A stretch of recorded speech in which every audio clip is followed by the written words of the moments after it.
Legend. We're going to talk to another legend, our author, one of Bela Lugosi's biographers, does our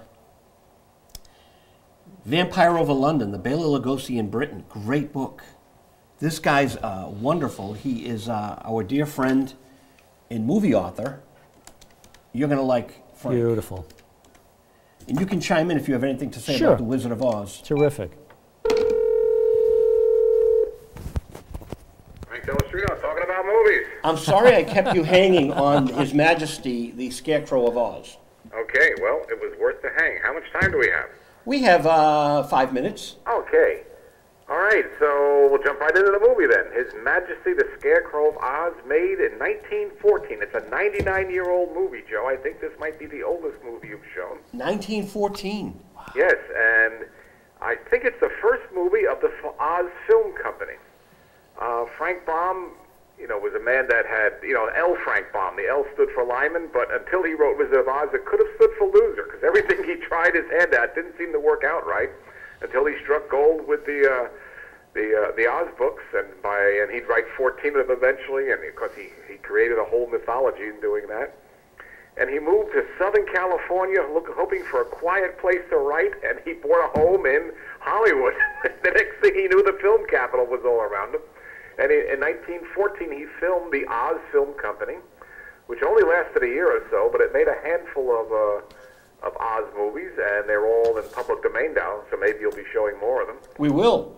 And he wrote and directed this, so this is directed by L. Frank Baum. The technology of movies is growing fast, but at this point it's not well along, and things that you and I take for granted, like camera movement or close-ups, are not in this movie. Almost every shot in this movie is what you call a medium-length shot. About, I'd say, the performers are standing 12 feet from the camera, and every scene is like that. And so I think your viewers may be fascinated by how crude filmmaking was.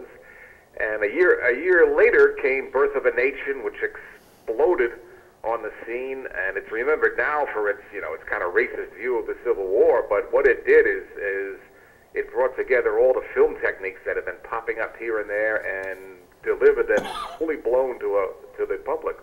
And after that, movies had to become technically better. So this movie would be outdated technically in no time. And so, in other words, I think your audience may find it a bit odd to be watching every scene as if it's a film play, as if actors are walking in front of a camera that never moves, but that's just the way they did it in those days.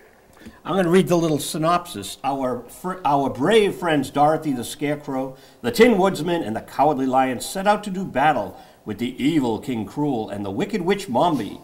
In the end, our heroes defeat them and return the land of Oz back to a beautiful and peaceful land. Yes. Now, there's two people to watch in this movie, because most of these people, had careers in the early silent films, and they're utterly forgotten today. There's two people to watch. One is the guy that plays the Cowardly Lion, Fred Woodward.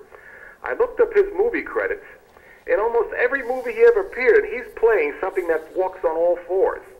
And in this movie, he plays the Cowardly Lion. He also plays a kangaroo, a cow, a mule, and a crow. And mules were his forte. He plays mules in at least 2 other movies. And in one movie about a circus, he plays a number of roles, and he's just listed as circus animals. So, and I must say, as I'm watching the movie, it gets a little, without the editing and all that, it gets a little hard to follow, a little hard to stay with.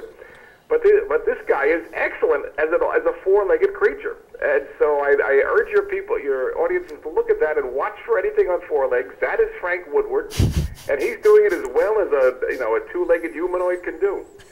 And the other performance to watch is not the performance, it's the person in a character named Bright Button. She comes up a third to half into the movie, and then you see quite a bit of her. Is Mildred Harris, who did not have a distinguished career as an actress, but she was age 13 when she made this movie. 4 years later, she becomes the first Mrs. Charlie Chaplin. No. And a couple of years after that, she becomes the first ex-Mrs. Charlie Chaplin. Chaplin liked them young. He was 29 when they got married. She was 17.